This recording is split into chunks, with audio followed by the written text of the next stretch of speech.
9 IAS અધિકારીઓને બદલીના આદેશ છે। આઈએએસ અશ્વિની કુમારને શહેરી વિકાસ વિભાગમાંથી બદલી થઈ છે।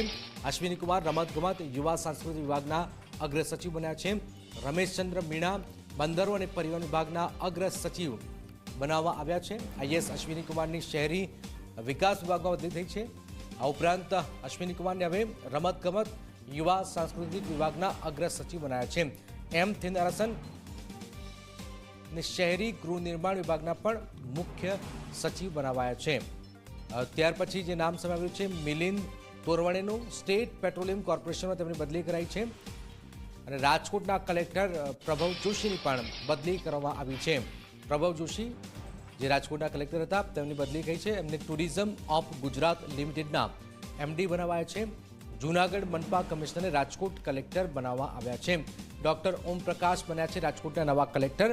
આ ઉપરાંત તેજસ પરમાર જૂનાગઢના નવા મનપા કમિશનર બન્યા છે। આશિષ કુમાર ગાંધીનગરના આદિજાતિ વિકાસ નિયામક તરીકે એમને આપવામાં આવી છે। તો રાજકોટના કલેક્ટરની બદલી 9 આઈએએસ અધિકારીઓની બદલી કરવામાં આવી છે, જેમાં તેજસ પરમાર જૂનાગઢના નવા મનપા કમિશનર હિતલ જોડાયા છે। હિતલ, 9 આઈએએસ અને 4 આઈએએસને વધારાનો ચાર્જ પણ સોંપવામાં આવ્યો છે। શું મુખ્ય નામો છે એમાં? જી જનક, ચોક્કસ એવું કહી શકાય કે જે પ્રકારે રાજ્ય સરકારે બદલીઓનો દોર શરૂ કર્યો છે અને મોટા ભાગે અગ્ર સચિવ કક્ષાના આઈએએસ અધિકારીઓની આ બદલીઓ છે। સૌથી મહત્વનું નામ જો કહી શકાય તો શહેરી વિકાસ વિભાગમાંથી અશ્વિની કુમારની બદલી કરવામાં આવી છે અને તેમની જગ્યાએ એમ થેનારસનને મૂકવામાં આવ્યા છે।